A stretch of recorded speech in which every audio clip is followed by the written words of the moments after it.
Okay,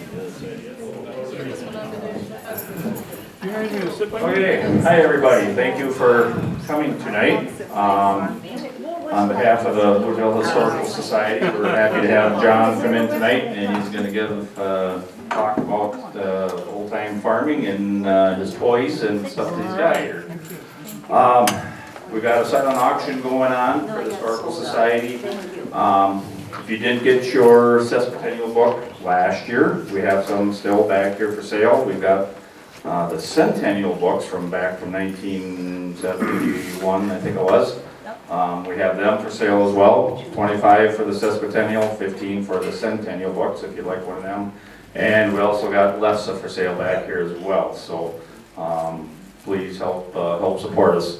Again, Woodville Historical Society, we are non-profit. The only way we survive is from doing things like this and from your donations. So we appreciate everybody coming and donating towards our cause. So with that, you'll get rid of me, and I'm going to turn it over to John. So please welcome John Terkelsen. Thank you, Dennis. Well, most of you know me. I tell you that this is what happens when you don't go to a meeting.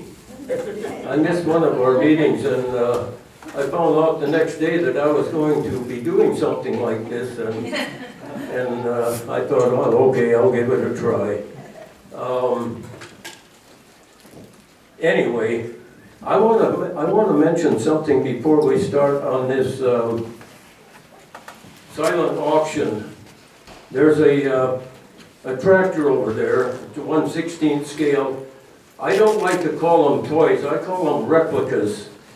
And there's a little history with that tractor. And it's a Firestone Wheels of Time, I think they call it.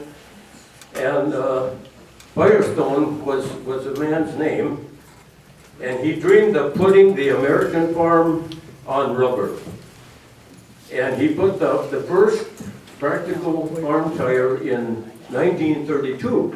So anyway, it's all about Firestone, and it's all about International Harvester. There's some interesting information on the box, and the other thing, it's a Farm 450. Some of you guys on the farm, you know what I'm talking about.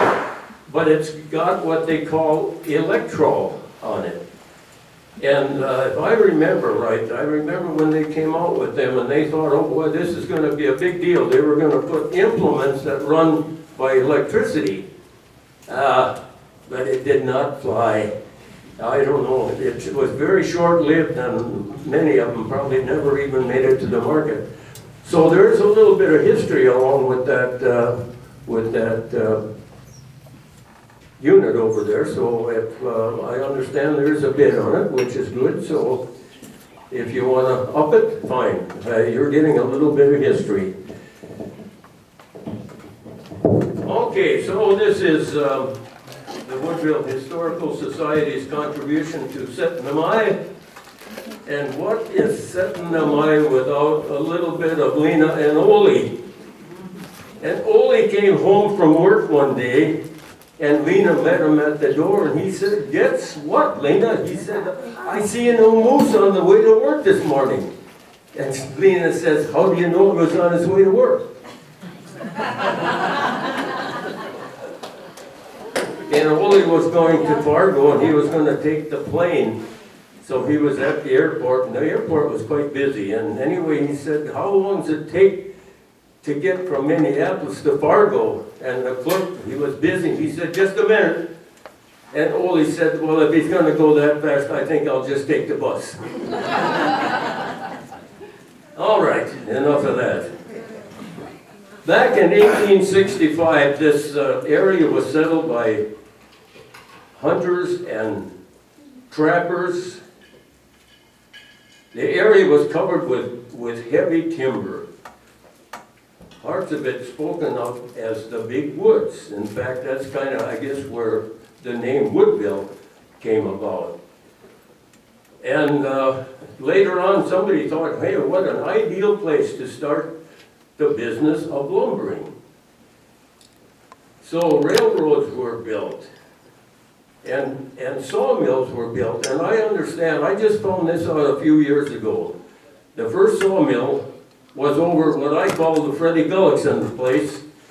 If you get up to Carpet Outlet, it'd be east of that, east of North Side Power, back just about where that barn sits. They say that was the first sawmill. And actually, Woodville was located north of where the railroad tracks are. It'd be north to 12, east to the creek, and I suppose it went kind of west at the crest of that hill. And I thought that was interesting, and a lot of people that lived here for quite a while didn't even realize that, but I run across that history one day, and I kept it. So, then the next sawmill was built over here where Central Lumber Company was, and later it was, well, I can't remember whatever lumber it was. And then it ended up to be the Cubby Hole, of course. And that was the next mill, and I think that's probably when the village started forming around here.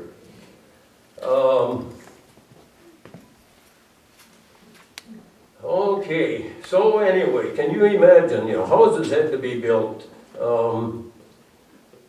and places to shop, and all kinds of things. It just kept going.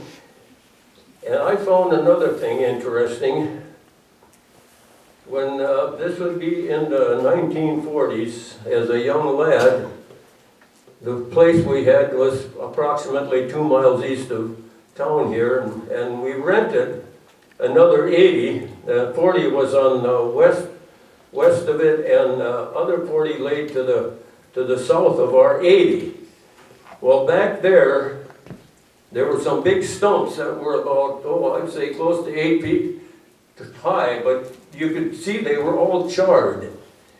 And I got kind of interested in that. I asked people, I said, my gosh, there must have been a fire. Oh yeah, there was a forest fire here. Nobody could give me a date. And I was kind of wondering about that, when that happened. Well, lo and behold, they call it the early rural schools in St. Croix County book. It had all the rural schools in the county in it. And of course I went to school at Denver, which is over on Double N, or it was Double N now. Before that it was just a town road. Anyway, I found out that first school was destroyed by fire in 1894. So that was the fire, and it started in Brookville logging camp, and which was completely destroyed by the fire. And they say the fire was a frightening experience for the entire countryside at that time. So I thought that was kind of interesting. I've got a lot of notes here, so bear with me.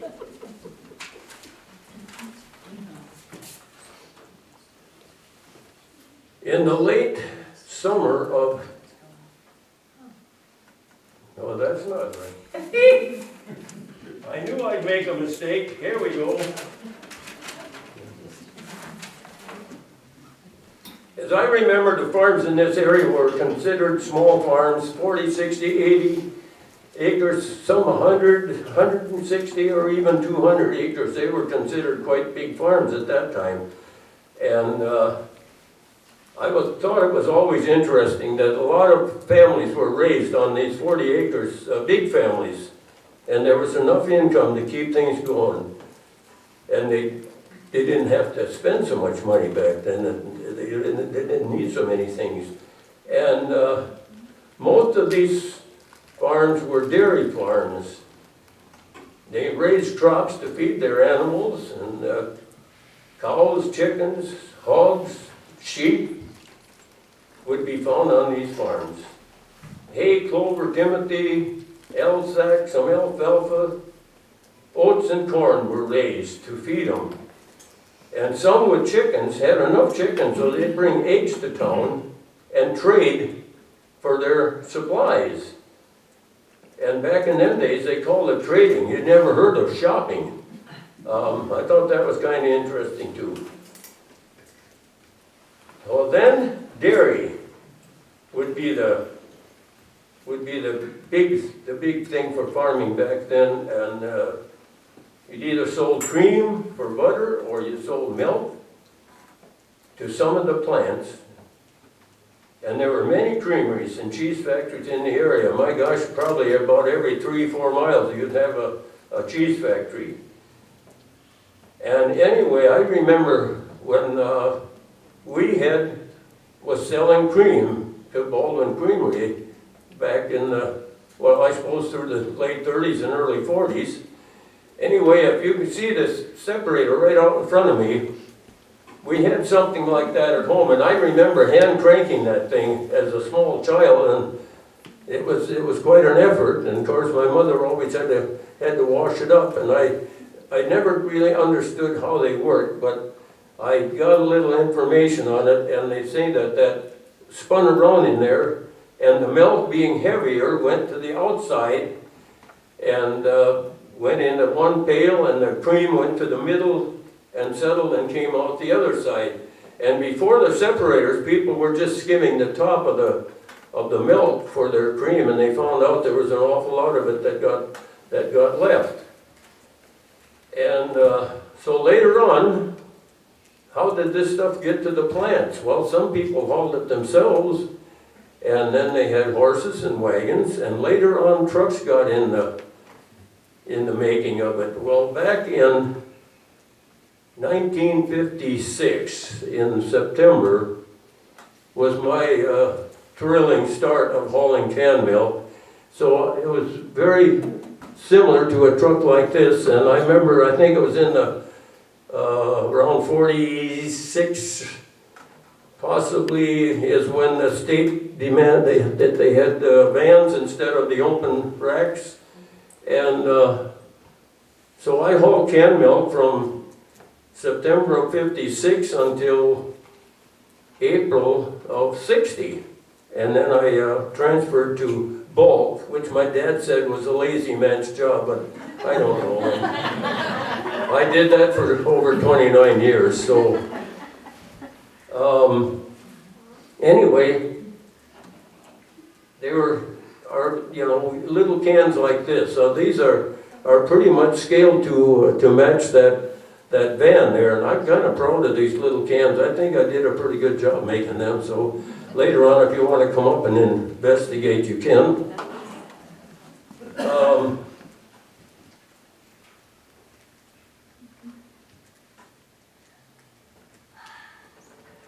Oh yeah, there wasn't too many tractors around back in the late 30s and early 40s. Well, then of course World War II hit, and then you had to order stuff. Very, very few tractors. But I remember back, it must have been in 38, because we moved in 39 in March, and I remember Buddy Crastus was our neighbor, Joe, his dad. Anyway, they had a new Massey Harris, and I suppose I was probably 4.5 to 5 years old, and I can remember seeing that tractor out in the field, that bright red and the sun shining on it, and them yellow wheels. And I remember then, I thought that was pretty neat. And also, people work together. You see this thrashing machine over here? It brought back a lot of memories to some people, probably. Neighbors working together, and that was a big deal, and the meals were fantastic. And also filling silo and sometimes even sawing wood. Wood got the neighbors together, and they worked together.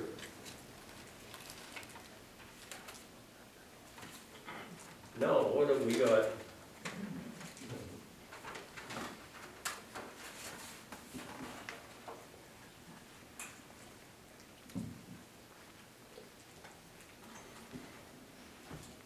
Okay, well then,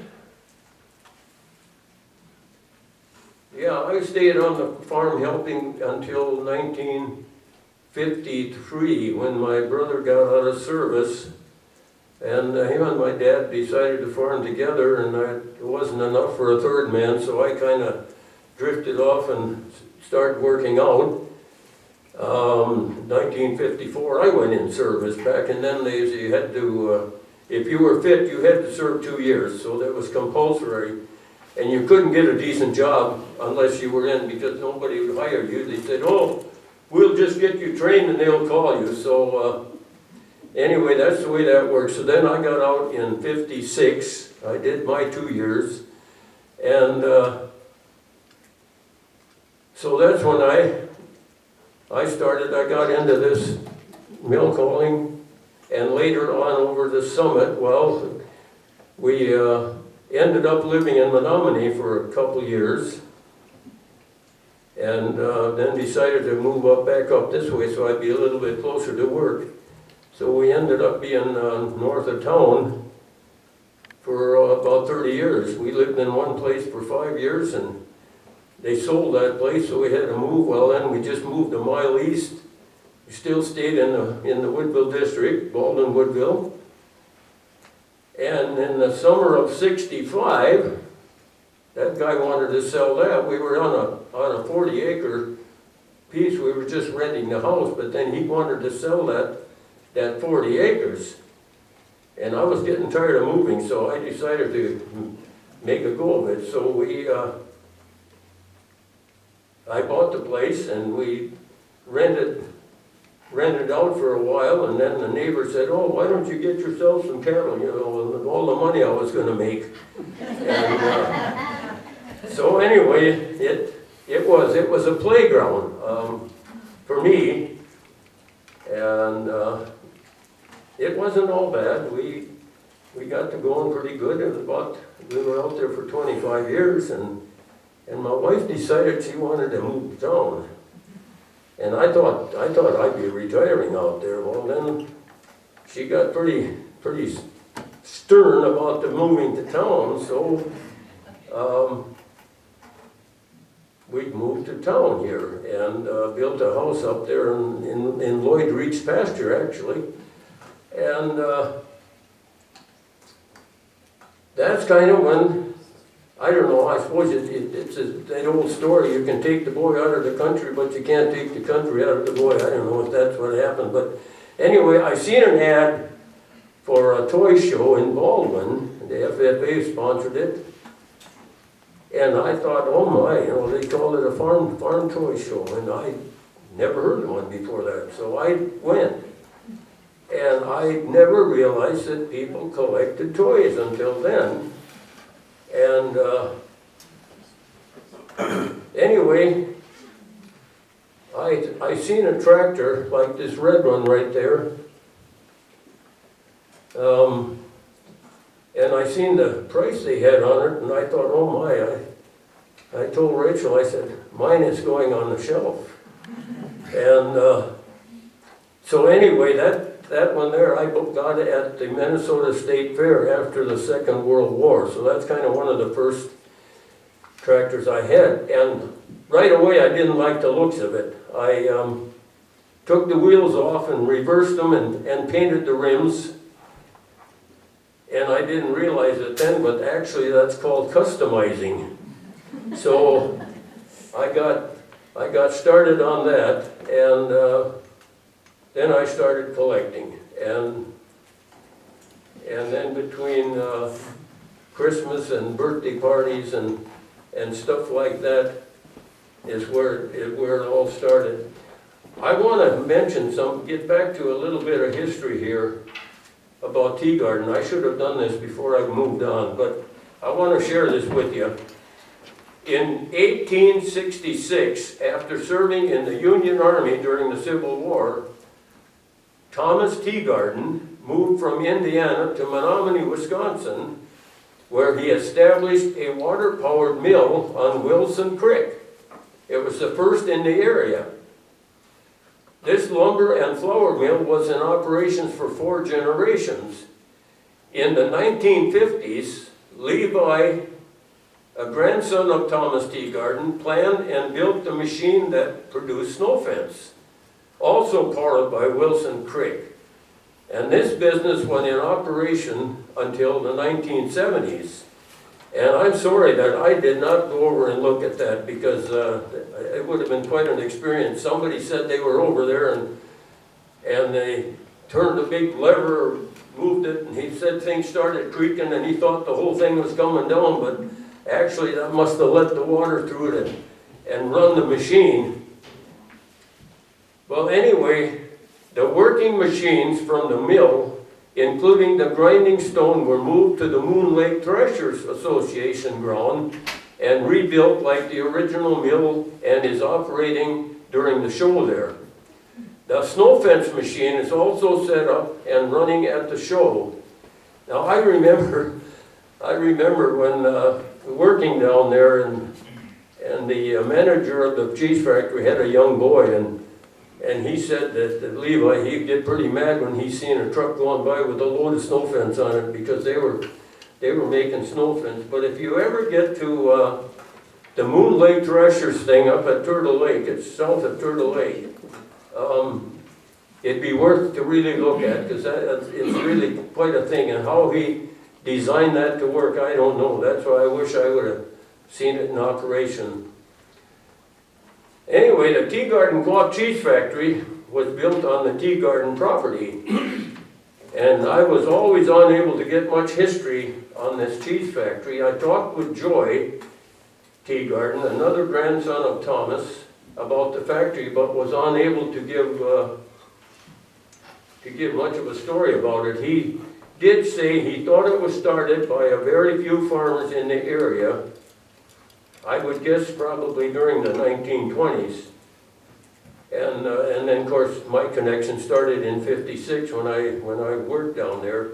And there was 3 trucks like this bringing in 2 loads a day, plus some local farmers bringing in their own. So you can kind of use your math and figure how much milk was coming in. These cans, if they're full, they held 86 gallons of milk. So that's the way that goes. Well, then things started changing, and the small farms were starting to disintegrate. And I remember when I was hauling, a lot of farmers would come out and they'd say, oh, they said, my boy wants to farm. And they'd talk them out of it because they wanted things a little bit better than what they had it. And I always thought, you know what, if the boy wanted it and he was interested enough, they should have let him go with it, because I think that's why they kind of disintegrated. And of course, when they left, what happened to your small towns? They left. And so anyway, I found out that our friend Joe back there has got something going. I'm going to let him tell you about it. I was very interested in what he had to say about these small farms. So Joe, I'm going to let you mention whatever. It's all about vets and getting into farming.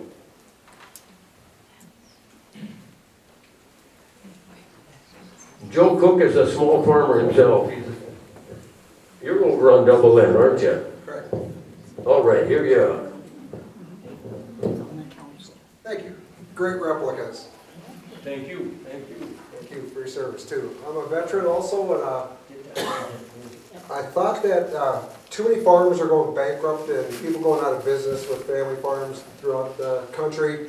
So I was at a conference in 2016 and found this organization called the Farmer Veteran Coalition. And that is designed to help veterans transition into farming and learn about it, and meet with people that knew about farming. So I organized it and started in 2020, and now we're up to just under 700 people, 700 people in the state of Wisconsin. So there's a lot of people that are interested in it, and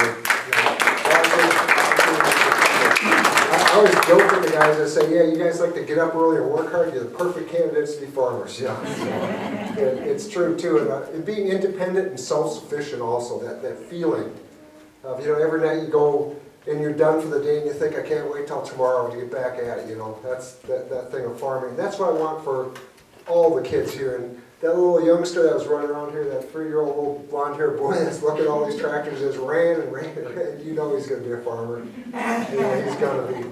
So anyway, that's what I like about what we have in this area and in Wisconsin, really. I grew up in Minnesota, actually, but it got to be such a congested area. I moved out here, found some phenomenal land out on Double N, and set it up and got it built and did a lot.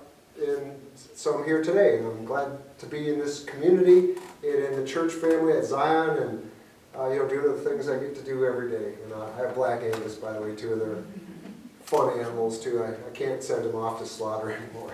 Well, you fell in love with your animals. Yeah, they're my pets. My bulls, I just sit there like this, and they wrap their heads around me with their neck. They like me too. So anyway, I just thought I'd tell you a little bit about the Farmer Veteran Coalition and things going on in Wisconsin. There's a lot of good things out there too. If ever you know of anybody that's looking to start into farming, the FSA has some real good programs, and pros and the cons about getting into that type of financing. But if you want to or need to, they have some great programs, and that's a good thing too. The biggest deterrent to people, of course, getting into farming is the access to land and the funds. And we have to tell people, well, you can't just go expect to be a corn farmer and buy the new John Deere tractor and harvester and all this stuff. You just can't do that. You start small, you work hard every day, and eventually get it built like probably everyone's families did, over time. So that's where I'm coming from, and I'm glad to be here with everyone here. And I really appreciate John here. He's our best musician at church. Thank you. All right, thank you, Joe. Yeah, I was going to say, the last time I was in here with a microphone, we had a stage set up here, and we were doing some music in this building. So I can't remember if it. I know one of them was called the. What do they call it in the wintertime? Cabin fever. Cabin fever. It was the cabin fever show, and I don't know. We've done a few other ones here. All right, so let's talk about the toys. What you see here is stuff that I made, except the tractors, of course. And I don't know, it started with that 8-bottom plow down there on the end. I just got an idea and started making. I think I made that back in 2005. So everything was made, within the last few years. And a lot of it is stuff I wanted, and when I found it, it was worth, they wanted an awful lot of money for it. And so anyway, that's kind of how that got going. Some interesting things, the thrashing machine was one thing. They got models out there that are just perfect. I mean, they look really good. But my goodness, they were getting $400 for them, and I thought, you know what, I'm going to make one. And it's very crude. Everything I made here is really crude because I don't have the fine tools and stuff like that. But if you can recognize what it's going to be or supposed to be, that's good enough for me. So anyway, I remember starting working on that, and I was going, it's made out of wood and aluminum and paper, and it's all kinds of stuff. But, from a distance you look at it, it kind of looks like the real thing, and I remember working on it, and my wife would come down the basement, and she'd say, oh, it's starting to look like a thrash machine. I thought, well, good, that's what I'm hoping for. But I will say one thing. I put a cylinder in there, which is, some of them had teeth, some of them were a rest bar, and I put that in because these other ones, you look down in it, there's absolutely nothing, just an empty, so at least I put a cylinder down in there. And one other thing, I never seen one with a sacker. That gentleman standing over there running the sacker, he's talking to the guy that must be carrying the oats to a granary someplace. When I set that up at home, I've got a pickup truck there that's hauling it, but I didn't bring that along. So Anyway, that's that. But I want to share something over here. I got in trouble over this. This is a Dane all-wheel drive, and it was actually John Deere's first production tractor. And it's just a three-wheeler. That was kind of the trend back then, about 1916 in that area. But I got to show something. The hood, this part here, we had a group at our church called Joseph Square, and I seen that piece of wood sitting there one day, and I thought, oh boy, that looked like it would be a perfect hood for this tractor I was going to make. So I asked them about that, and they said, oh yeah, they said, go ahead, take it. And it's walnut. And when they found out I painted it, ooh, I thought I was going to lose my membership. They said, you do not paint walnut. So anyway, but there's a picture of that in this book down here. So you can kind of resemble it. It looks pretty good. And that was another thing. I have only seen probably one at a toy show. I mean, the real thing that, that was good. So I just made this one, and I thought it turned out pretty good. So that's the Dane. And another thing that bothered me was when John Deere had their 100th anniversary, I think it was, very little was mentioned about that. But all we heard about was the Waterloo boy. Well, somewhere along the line, Henry Ford started making tractors, and there's one of them over here on the grain binder. And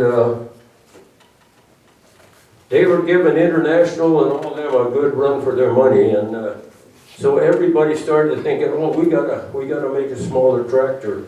And I understand that John Deere sold what they called the Big Four, and that was made in Minneapolis, and it was a big tractor. I mean, it was a prairie.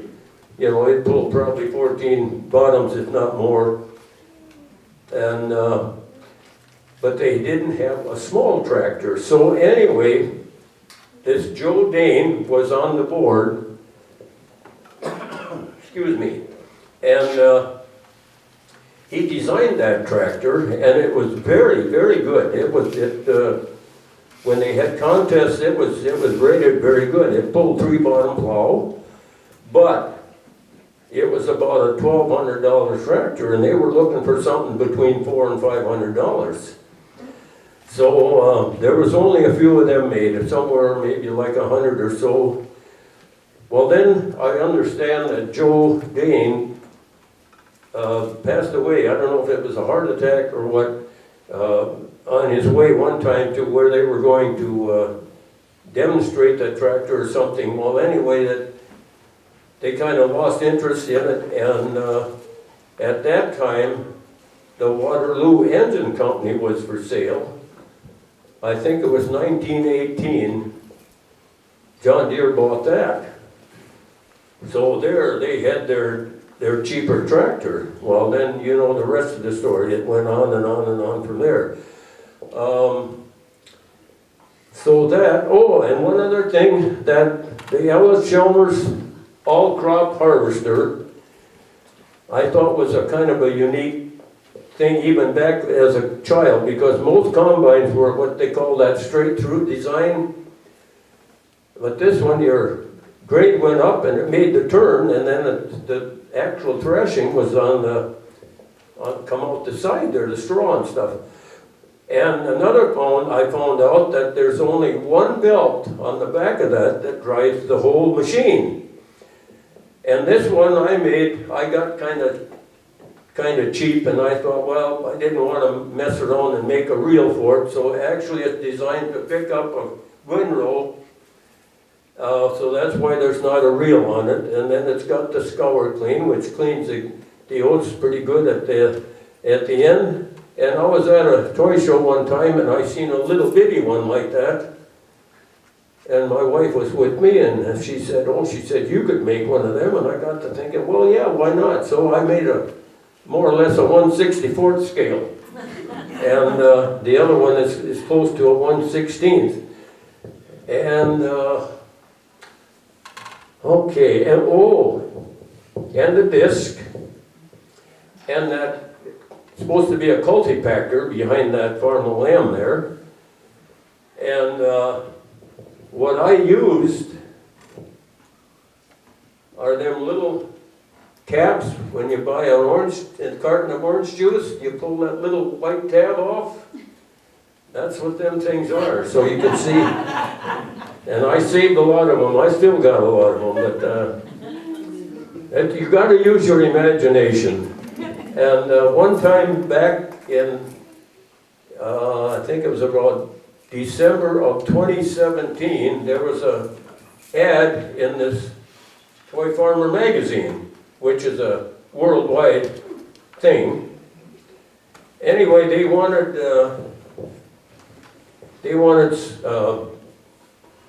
pictures of your scratch built and stuff that you made yourself. And I got to thinking, at my age, maybe I should just try it and see what happens. So I sent in a bunch of pictures and had a description of everything.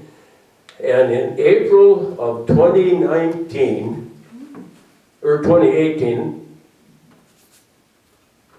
I was looking through it and I got to page 42 and look at that. I was pretty happy. Anyway, I made the Toy Farmer magazine. So, anyway, I got to thinking, well, it's not only my name, but Woodville got in the Toy Farmer. So I'm thinking somebody in the Netherlands or someplace where, gee, I wonder where that Woodville, Wisconsin is. So I've got a bunch of them papers here. If anybody wants to take one, that's fine. But yeah, I was pretty happy about that. And I got a full page. So that girl must have felt sorry for me or something. She gave me pretty good.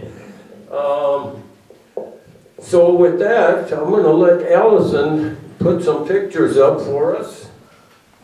And later on, if you have any questions or whatever. So I'm not sure just what's going to happen here, but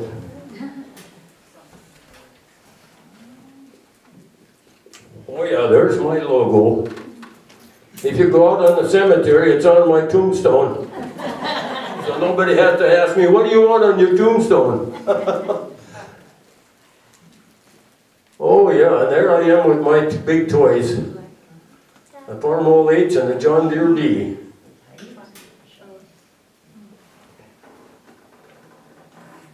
Okay, well this is not good. What's the next one, Allison? Can you go backwards? Okay, never mind, but go up to it. One more. Okay, that's a before picture. Now that was a truck I got from a friend of mine. And am I blocking it or anybody? I should back off maybe. Anyway, the tires were all on it, and the body wasn't all that bad, except the windows were gone, and the fuel tanks were gone, the stack was gone, and I thought, well, I'd like to try to fix that up, so, okay, next one. And, nope, back up. There it is, there's the finished product. And I was pretty happy the way that turned out, but I took everything out of that cab. That's the first time I did that. It was quite a challenge. And then I thought I'd get the windshield, but there's a plastic that slides up in there, so you got to take everything out to get that in. So, and then the horns on the top. If any of you people golf, that's one of that's part of your day. So, okay. There's another truck, and then getting back to the customizing, that cab was just a cab and chassis, I guess you'd call it. I think it might have had a dump box on it at one time, but then I put the fenders on it and the stack, and so I finished up with that one. Oh yeah, there it is. Okay. And there's one that I kind of redone. Wow, that's pretty nice. Anyway, I had that cab, I guess, and I didn't have a trailer for it. Well, I finally found a trailer for it, so I painted it up and made a kind of an international harvester transport deal out of that one. So that's called customizing. It's one of a kind. And there's another one. It's a Doughboy, used to be in Richmond, and so I made a Doughboy truck out of this one. And the decals I kind of made myself, or I took them out. And then there's a guy in Missouri called Lowell Davis. I guess, I'm not sure if he's still living, but he made a lot of figurines. And then little things like this. It's called Helping Dad, and they're sewing wood.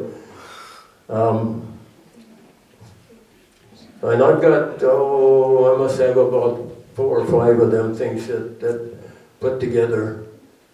Okay. And there's my collection of cock-shut tractors. And there's cock-shut makes a different, that second one from the top there, I think was one you could buy at a gamble store at one time. Then they had the Black Hawk, that was kind of a pretty tractor with that ivory, and then of course there's a 50 down at the bottom. I don't know why Cockshut made so many different, and they were also into the co-op. In fact, I think that's what that orange one is a co-op. Okay. There's my Oliver collection. 1/16th, and then you get down to the 64th scale. Them pictures turned out pretty good. I'm really happy with them. And there's a unique, I call that an orphan. That's a Graham Bradley.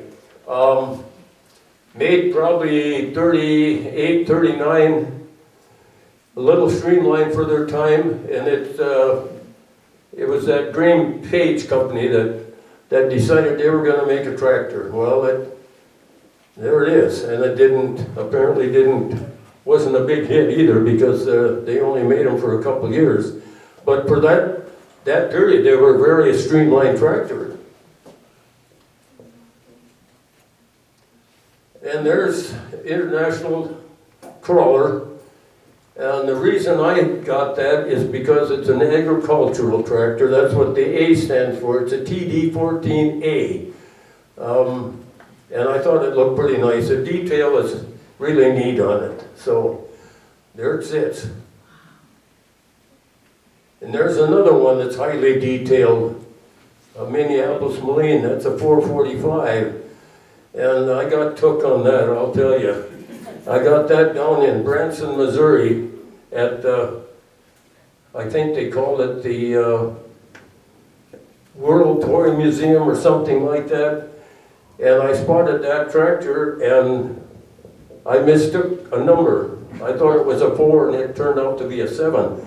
So when I went to pay for it, I thought, oh boy. Well, anyway, there it is. And that one neat thing about this, on the other side, where the steering goes out, there's a little tiny universal joint there. And if any of you people are into toys, you kind of know that. But it actually works, and it's so tiny that kind of caught my eye. So it's very highly detailed.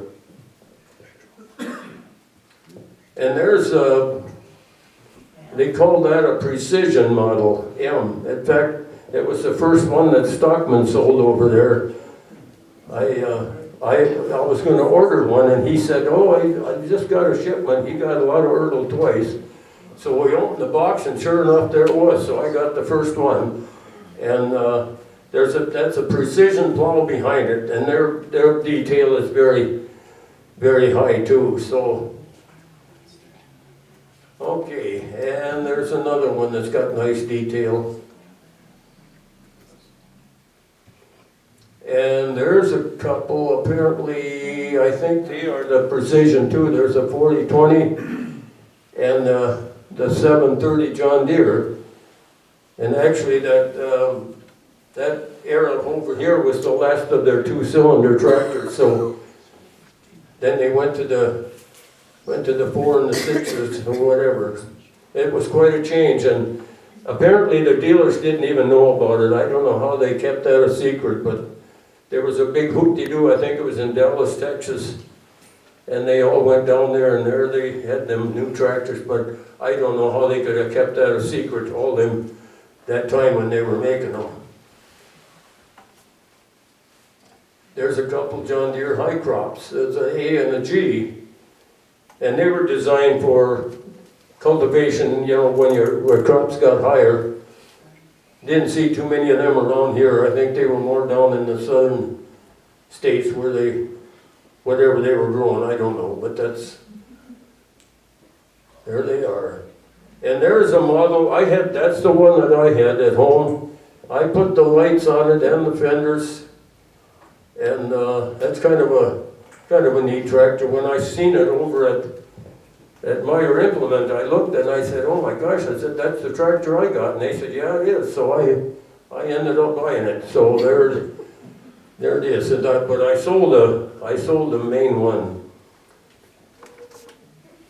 And there's 30 years of the John Deere D that started out with the spoker, then it advanced up to the solid flywheel, and then they got the style model at the end. And I understand it was so popular that in 1953, they were putting them together in the alley because I suppose they had their shops all set up for the new tractors, but that D was very popular. And 30 years they made that, from 1923 to 53. Oh yeah, we call that Big John. That's a 50-20 there. They were quite a tractor. There's some of my later ones on down, and I think I have got just about every different style that they made. I don't have every model, but I do have pretty much all the styles. And there's the older ones. It starts out with the Waterloo Boy, then the general purpose, another general purpose, and then from there on, B, A, and G, whatever. And there's that famous Waterloo Boy in a 1/16 scale and 1/32 scale. There's my pedal tractor. So I've got some great grandkids that are still playing with that thing. And you can see the detail I put on it. I painted that black on there to kind of give it more of a little higher detail. And that's what I've done with a lot of these. That's it. I'll show you something in it just a bit too. Okay. That's all. That's it? All right. Okay, so I want to show you this, what I call detailing. This here was just a pretty plain tractor, and I thought, oh my, I'll have to dress that up a little bit. So what I did, I took some aluminum paint and painted the headlights, put that chrome stack on it. I painted the starter and the generator, because back in them days they were black. And I painted the seat, and then I added a little bit of touch-up on the wheels. So anyway, my detailing is pretty simple compared to some, and so that's what it is. And that snowplow down at the end, that was an old Tonka truck that was going to go for scrap, and I kept looking at it, and I thought, oh, you know, I was always thinking about making a big old snowplow, so it's kind of crude, but you can tell what it is. So I made the box for it, and put dual wheels on it, and made the plow. So, and the hay loader is designed after John Deere. It's a push bar, and their loader was a little different than some. Most of them had the big wheels was up there, and they had little wheels in the back, you know, and you can tip them down because the wind was kind of rough on them. But John Deere didn't make that. They designed it kind of like the old loaders with the little wheels up front but anyway, that's where that is.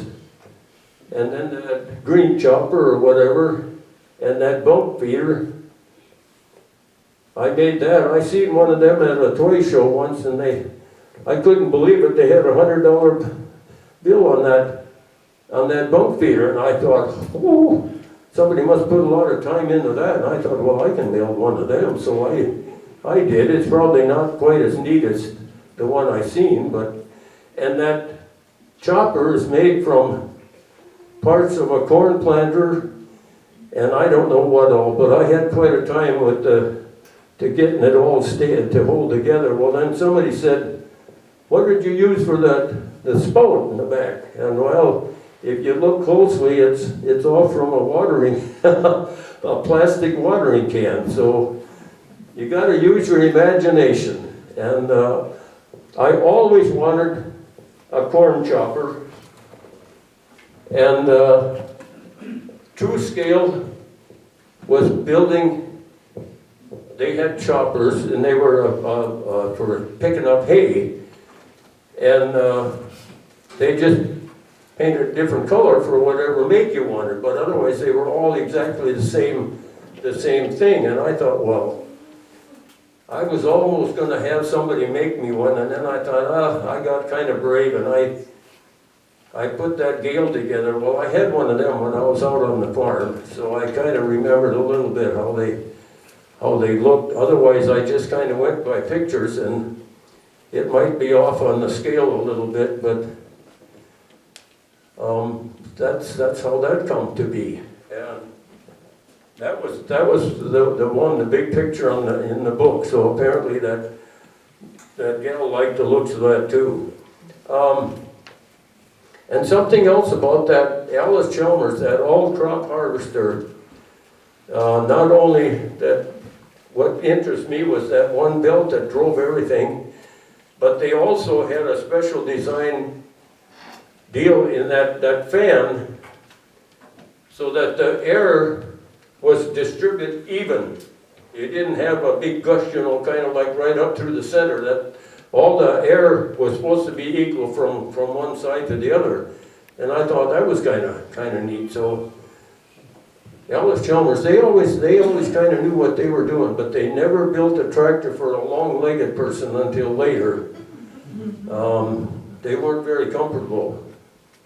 I remember working for a guy out south of town, and apparently he had a Alice Chalmers C, and I don't remember, but I seen his boy a few years back, and he said he could remember me driving that, and he said my knees were right up beside the steering wheel on it. So anyway,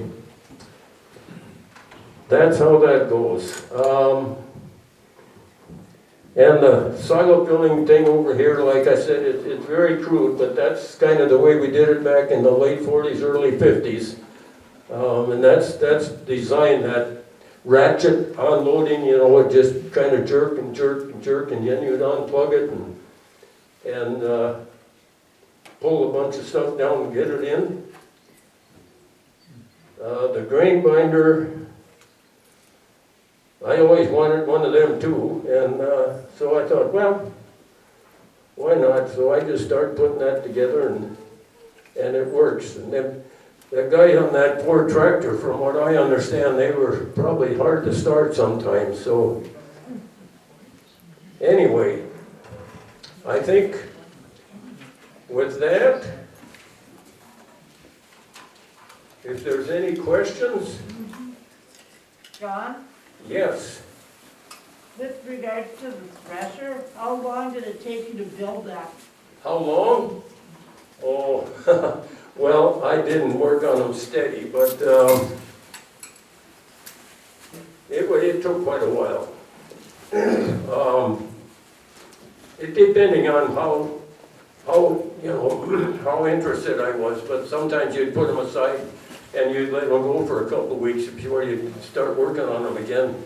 But I will share this with, I don't know how many of you know Dick Marcotte. He builds a lot of them prairie type tractors and stuff. And he said it took him a year, but his stuff is so precise, it's just perfect. And he does an excellent job. But anyway, that gives you an example on how much time you could put into something. And he told me once, he met somebody from, I don't know if it was North Dakota or South Dakota, but they wanted him to build I think it was that Big 4.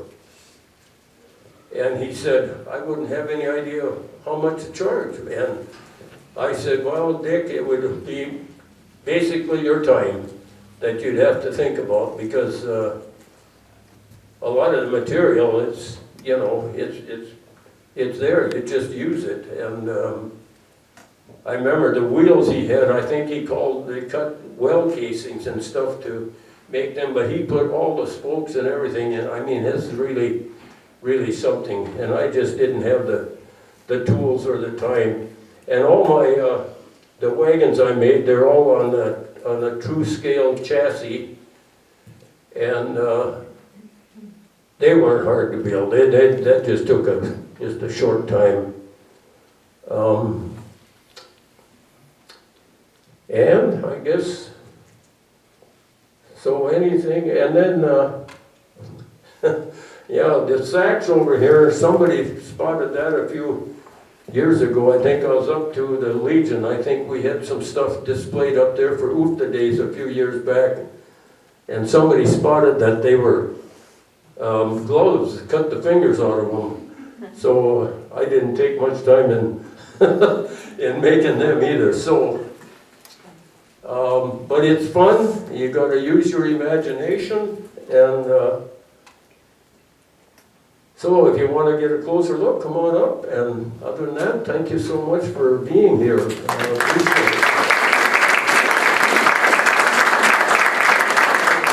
It's going to be a great weekend, and I found out I'm going to be riding in the parade, so I won't have to worry about driving my tractor or nothing, but I'll be there waving. We're going to get some of us Legionnaires that don't march anymore in that, anyway, that's the story. So, okay, very good, thank you so much.